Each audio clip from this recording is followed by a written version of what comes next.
Selamat berjumpa kembali di channel Nyoman Berbagi yang sudah jeda kurang lebih 1 tahun ya karena sesuatu dan lain hal. Hari ini saya akan berbagi pada teman-teman mengenai kenapa tanaman kopi kalau dilihat dari penampilan bagus ya, subur, tetapi kenyataannya dari buahnya tidak maksimum ya. Nah itu akan saya bagikan sekarang bagaimana cara mengatasinya. Tapi sebelumnya jangan lupa subscribe channel saya, share ke teman-teman kalian agar teman-teman kalian juga tahu apa yang kalian tahu sehingga bermanfaat buat teman-teman yang seprofesi. Juga like, komen agar channel saya bisa berkembang, yang tujuannya juga nanti kita bisa tetap berbagi pengalaman ya yang mungkin sangat bermanfaat bagi teman-teman sekalian. Nah ini lokasi saya dekat pondok ya, dan coba kita lihat yang di sebelah lagi. Bisa dibilang subur ya, ini ya tuh lihat, batangnya cukup besar-besar, daunnya lebar-lebar. Tetapi pertanyaannya, kenapa kok sudah beberapa kali panen ini hasilnya kurang bagus? Jadi saya cari-cari informasi. Nah akhirnya dari beberapa teman dari PPL Pertanian menyampaikan ada beberapa faktor. Yang pertama, kemungkinan karena iklim. Memang kalau saat ini dari 3 tahun yang lalu iklimnya kurang bersahabat.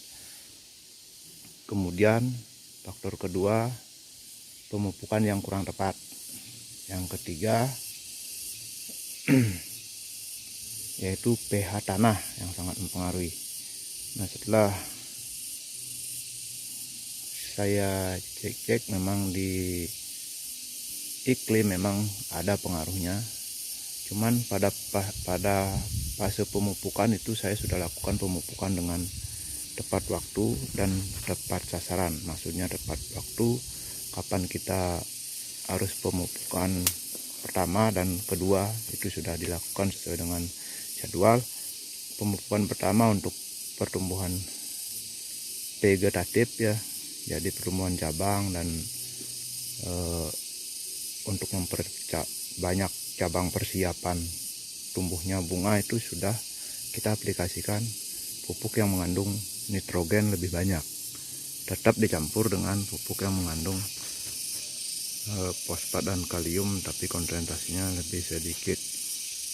Nah kemudian pada tahap pemupukan kedua itu menjelang munculnya tunas-tunas bunga, sekitar 1,5 bulan atau 2 bulan sebelumnya kita sudah aplikasikan pupuk dengan kombinasi pupuk NPK lebih banyak konsentrasinya dibanding pupuk untuk kesuburan, karena pada pupuk NPK sudah ada nitrogen, jadi ditambahin nitrogen lagi sedikit, pupuk nitrogen lagi sedikit. Nah ternyata sudah 3 kali pelaksanaan seperti itu juga hasilnya kurang maksimum. Kalau dari batang ya seperti ini, batangnya besar ini, seharusnya ini dulu banyak isinya nih. Nah itu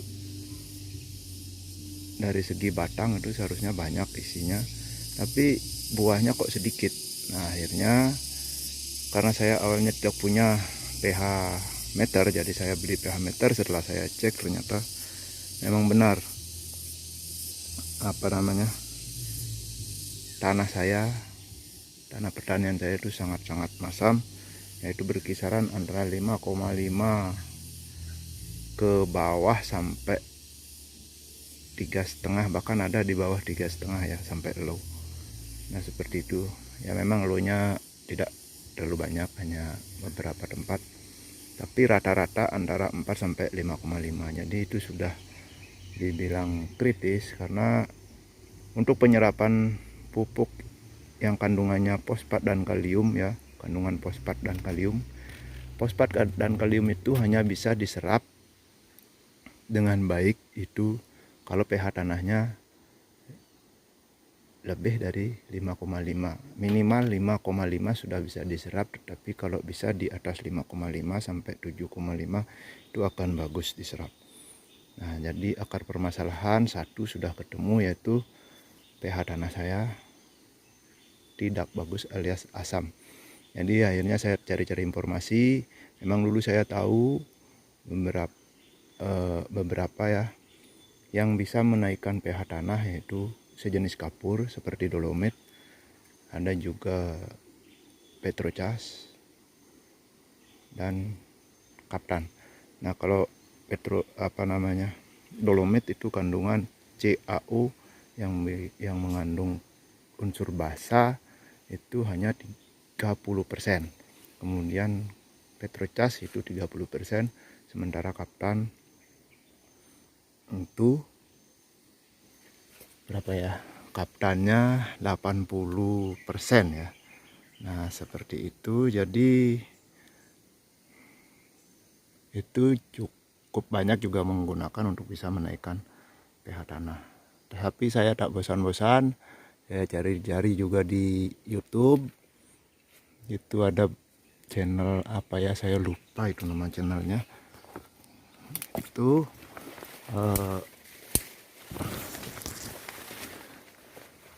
dia menampilkan atau merekomendasikan gunakanlah KOH, kalium hidroksida, untuk lebih cepat menaikkan pH tanah.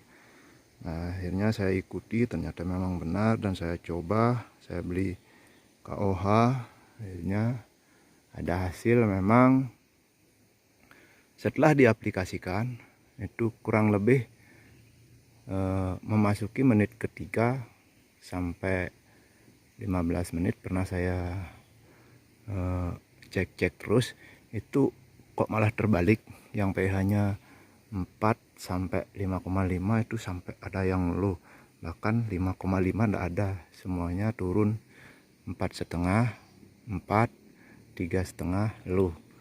Saya bingung, saya kira KOH-nya yang palsu ya. Tapi setelah saya biarkan itu, kira-kira waktu itu sekitar lebih dari 3 jam habis saya bekerja, saya cek lagi ya, airnya naik secara perlahan. Sudah ada yang 5,5, ada yang 6, ada yang 6,5. Kemudian lagi beberapa harinya, kurang lebih itu kalau nggak salah 5 hari kemudian, saya cek pH-nya ada yang sampai 7 ya, 6 sampai 6,5 dan 7. Nah, sudah mulai normal ya. Akhirnya saya semangat menggunakan itu, mudah-mudahan ada hasilnya. Nah, itu pengalaman saya. Ayo sebelum kita mencoba mengaplikasikan KOH, tapi sebelumnya saya mohon bagi teman-teman yang sudah menonton channel saya ini, saya berbagi untuk teman-teman. Bagi yang sudah berbagi, bagi yang sudah menonton, share, komen, like, subscribe, dan nyalakan loncengnya, share ke teman-teman kalian agar teman-teman kalian tahu apa yang kalian sudah tahu. Kita berbagi, mudah-mudahan dengan berbagi kita semua dengan pengetahuan, dengan apa yang kita tahu, apa yang menjadi pengalaman kita, bermanfaat untuk teman-teman yang lain. Nah, ayo sekarang kita mencampur KOH ya, itu campurannya adalah air. Setelah itu kita kocor.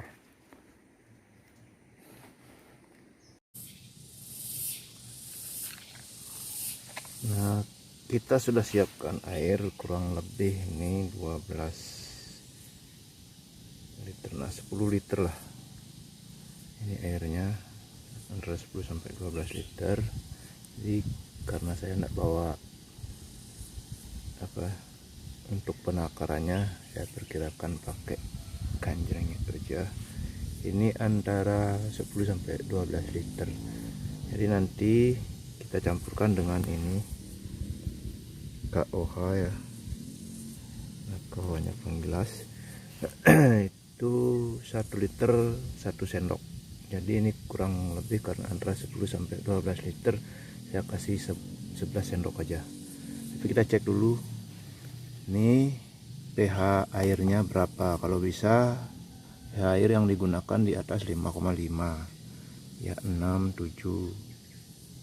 Ini pH meter sekarang setelah dihidupkan menunjukkan angka 7,0. Coba kita cek airnya.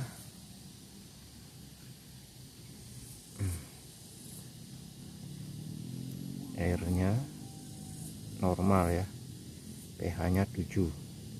Ini bagus sekali ini dipakai karena pH nya normal. Jadi KOH langsung bereaksi ke arah basah, tidak lagi melawan air, dia langsung ke basah ya. Kita campur sekarang. Ini 1,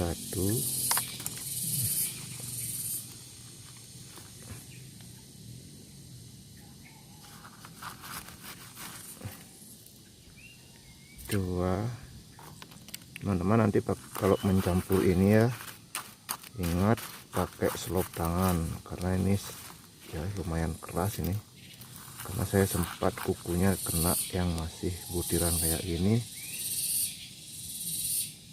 Kayak gimana ya, sangat lunak jadinya kuku. Kalau di bersihin itu kukunya terkikis dia. 3, 4, 5,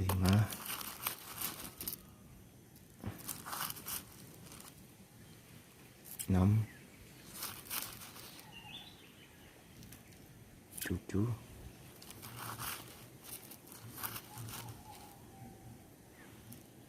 8, 9,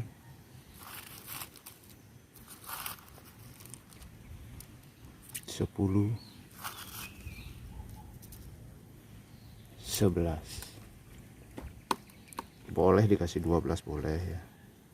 Semakin lebih banyak diisi akan lebih cepat menaikkan pH tanah.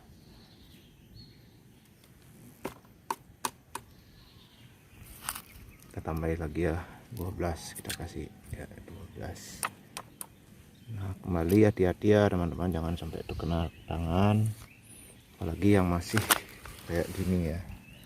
Ini yang putih-putih di bawah ini kena tangan atau kuku itu keras sekali, tangan bisa iritasi. Kalau kukunya gimana ya, agak tambah lunak, kalau dibersihin itu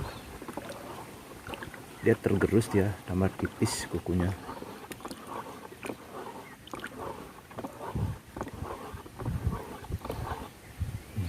Nah, udah selesai diaduk.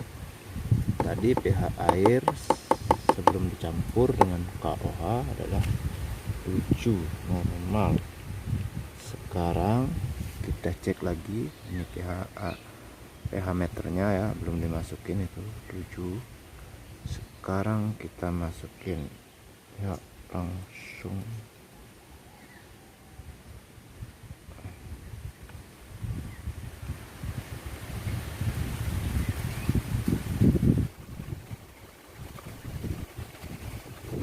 ya, plus.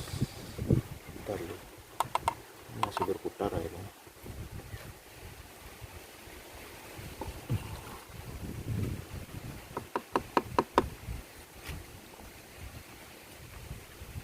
Ya, pH nya 7.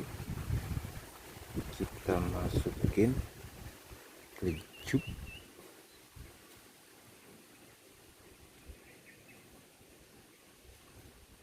pH ya.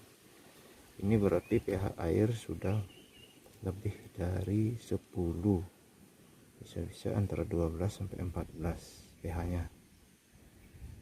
Oke, sekarang saatnya kita kocorkan ya.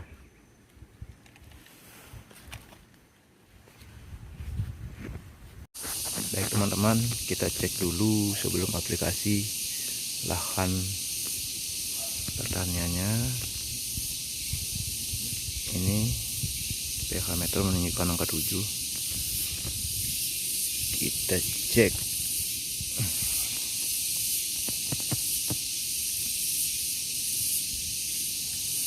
Lima koma endol. Kita cek lagi.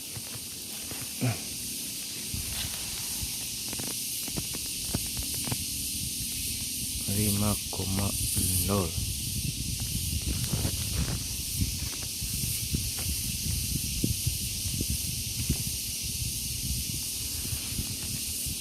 Coba di sebelah sini kita cek. Ini low, berarti sudah di bawah 3,5.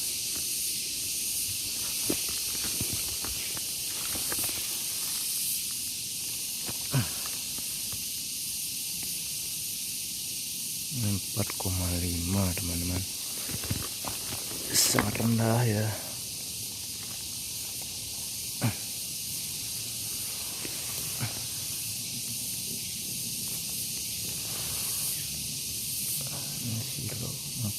Ini 5 komandol. Kita cek di sini 4,0. Coba di sini 4,0. Jadi ini sudah kritis ya, sudah di bawah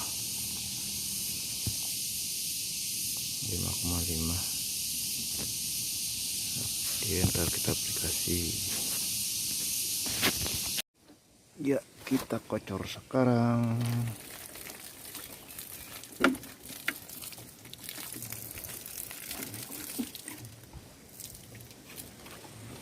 Ya, kita kocor.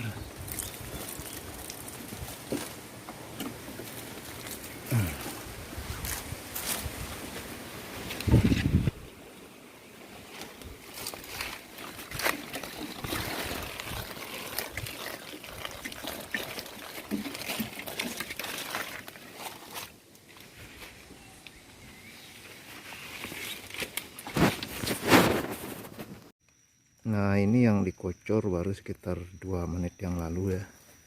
Turun dia low, bahkan low ini di bawah 3,5 ini pH nya. Nah, mungkin ini reaksi antara tanah dengan KOH ya, dan asam pada tanaman ini masih 5.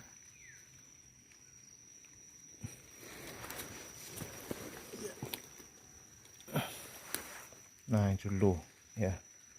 Ini biasanya seperti ini, kurang lebih di atas 3-4 jam itu dicek kembali, itu dia berangsur-angsur akan naik ya pH nya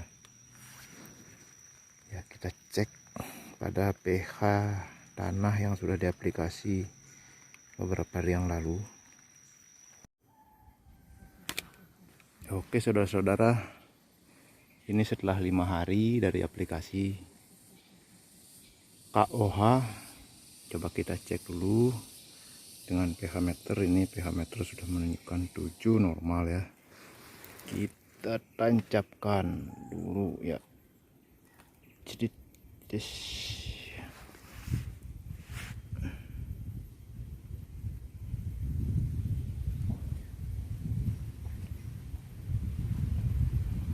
nah, hasilnya normal ya 7.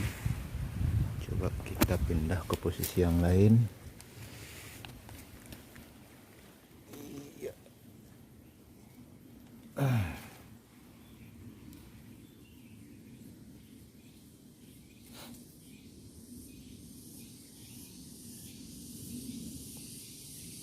Nah, di sini hasilnya 6,5.